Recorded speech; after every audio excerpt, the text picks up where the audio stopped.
Et je dis ça vraiment, même pas à la blague, à mes amis qui des fois sont scandalisés parce que les féministes, par exemple, se réunissent en non-mixité Ouais, entre c'est vrai femmes. que la non-mixité, c'est Je quelque dis, chose mais non, mais c'est pas grave, là, qui ça, choque beaucoup.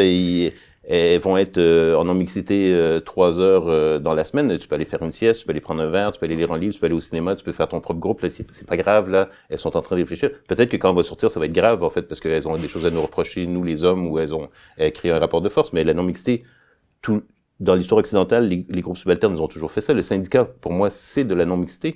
Dans une assemblée syndicale, on n'invite pas le patron, là, pour voter avec nous. Ah, on va voter une grève, mais c'est pas gentil, on exclut le patron. Ben non, mais le patron est exclu. C'est les salariés qui sont ensemble. Et les autres sont exclus. Parce que les salariés sont dans un rapport de force avec le patron. Bien sûr. Et donc, quand eux et elles se mettent ensemble pour discuter de leur situation et de leur stratégie et disent, ben, peut-être que ce soir, en fait, on aimerait vraiment être juste entre nous pour parler de notre expérience et développer des stratégies entre nous. C'est pas du racisme contre les autres. Et généralement, dans les mouvements sociaux que je connais, et je pense que c'est un peu la même chose en France,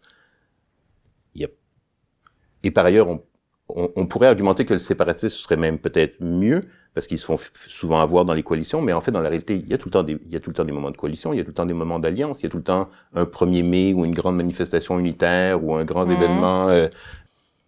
Maintenant que j'ai un statut de prof depuis quelques années, etc., par exemple, ben, il y a des groupes militants à Montréal. Je vais pas nécessairement aller dans ces groupes militants parce que je sais que ça peut poser des problèmes d'inégalité. Puis même Parce que vous êtes perçu comme un dominant, vous êtes de fait un dominant. Même si je vais bien intentionné, il est possible que dans une table de discussion pour des actions militantes, imaginons par exemple, ce qui peut très bien arriver, que j'ai 2-3 militantes qui sont dans mes cours, cette session-là, à qui j'enseigne. Et là, la discussion, elle devient totalement bizarre. Là, si on est en train de parler d'organiser quelque chose qui va prendre la parole, qui va être le porte-parole du groupe, ben moi, on n'est pas du tout dans un rapport égalitaire. Ouais. Donc là, même si on a des bonnes, même si je pense que j'ai les bonnes valeurs dans ma tête et dans mon cœur, etc., et que ces personnes-là sont par ailleurs fortes de caractère et capables de discuter, mais on est clairement dans un rapport bizarre. Donc, des fois, il faut réfléchir aussi à nos propres positionnements.